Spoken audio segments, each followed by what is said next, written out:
बहुत समय पहले की बात है। एक बुद्धिमान राजा था जिसका एक वफादार मंत्री था। मंत्री हमेशा कहता था, जो होता है अच्छे के लिए होता है।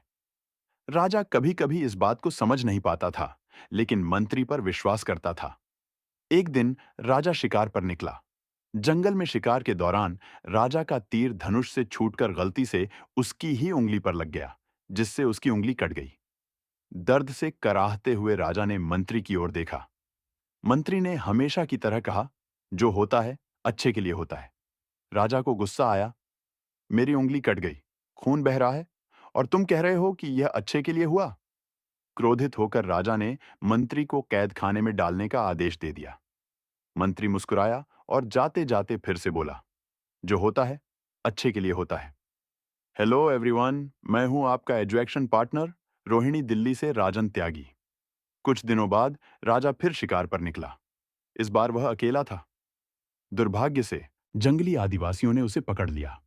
वे अपनी परंपरा के अनुसार किसी इंसान की बलि देने की तैयारी कर रहे थे। उन्होंने राजा को बलि वेदी पर लिटाया। तभी उनके प्रमुख ने ध्यान से राजा का शरीर देखा और चिल्लाया, रुको, यह व्यक्ति अधूरा है। इसकी एक उंगली कटी हुई है। हम अपूर्ण शरीर वाले की बलि नहीं चढ़ाते। इसे छोड़ दो। राजा को छोड़ दिया गया। वह सदमे में था और तुरंत अपने राज्य लौटा। पहली चीज जो उसने की वह थी मंत्री को रिहा करना। उसने मंत्री से माफी मांगी और सारी घटना सुनाई। मंत्री मुस्कुराया और बोला, राजन, मैंने पहले ही कहा था, जो होता है अच्छे के लिए होता है। अगर आपकी उंगली नहीं कटती तो आज आप जिंदा नहीं होते। राजा को मंत्री की सोच और समझ पर बहुत गर्व हुआ, लेकिन उसने एक सवाल पूछा, लेकिन तुम्हारे लिए यह अच्छा कैसे था? तुम्हें तो मैंने जेल में डलवा दिया था।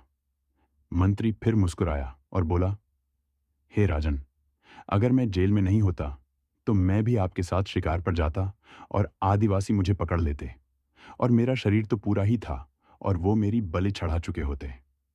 लेकिन क्योंकि मैं जेल में था तो मेरी जान बच गई। इससे हमें ये सीख मिलती है कि जो होता है अच्छे के लिए होता है। कई बार हमें चीजें बुरी लगती हैं, लेकिन आगे चलकर वही घटनाएं, वही बातें हमारे जीवन के लिए वरदान बन जाती हैं। हमें हमेशा धैर्य और विश्वास रखना चाहिए कि जो भी हो रहा है उसमें कोई ना कोई अच्छाई छिपी होती है।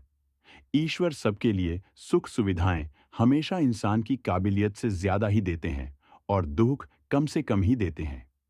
जिसे भी ये लगता है कि मेरे जीवन में तो दुख ही दुख है, मैंने तो सबके साथ अच्छा ही किया है, तो उसे एक बात जरूर समझ लेनी चाहिए कि अभी भी मौज में ही हूं, वरना तो और बुरा हाल होना था।